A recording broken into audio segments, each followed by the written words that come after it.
My name is Ojas. I'm from McLean County, so Bloomington, Illinois. I'm 18 years old and I'll be attending the University of Illinois Urbana Champagne for mechanical engineering this fall. As a little kid, I always loved my Legos, so that's how I kind of always grew up. When I was able to get introduced to 4-H and FLL through my parents, who showed me this kind of flyer they had, and I really wanted to take advantage of this opportunity because I know that they won't come by that quickly. There's a saying that you only get lucky about 10 times in your life. And so I felt like that was one of my best, luckiest times. Learning to code is kind of one of the most vital skills that you could learn right now. In pretty much every job you could think of, some sort of coding is involved, whether it's business, healthcare, or especially engineering. Coding is kind of the backbone to everything you see. So, I mean, the whole idea of STEM is kind of that teamwork aspect.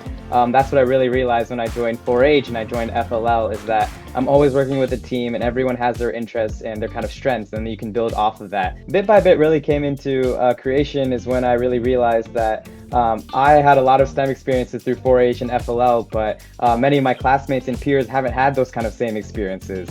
And so it really started as an organization for us to give students their kind of first experience in STEM.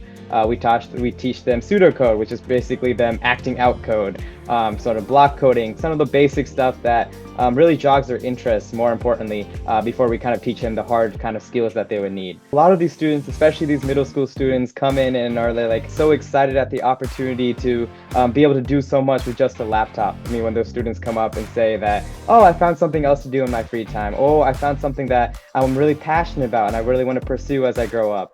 Especially if some of these high school students come in and say that you completely changed my mind about what major I want to do, or you kind of gave me a sense of direction, and that's something that really kind of sticks with you because your passion has helped a lot of more people find their passion. This scholarship, I did a little bit of calculations that it saves me about 300 hours of kind of working a part-time job. And now I'll be able to spend those kind of 300 hours working on my academic research, working on my classes. My research on drones is focused on motor degradation. So what happens when one motor fails in kind of a four-motor drone?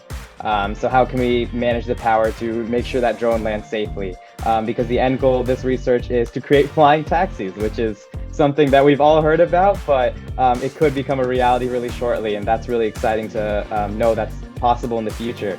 STEM is always known as something that's really hard for students to learn, but when you realize that when you take that first step and you just dabble with it as much as you want, maybe as a hobby or something, you realize that your love for the STEM and engineering will overpower any kind of difficulties you'll come across. And no matter what your challenge is, you'll be able to overcome it because that's really the power of STEM. It's problem solving.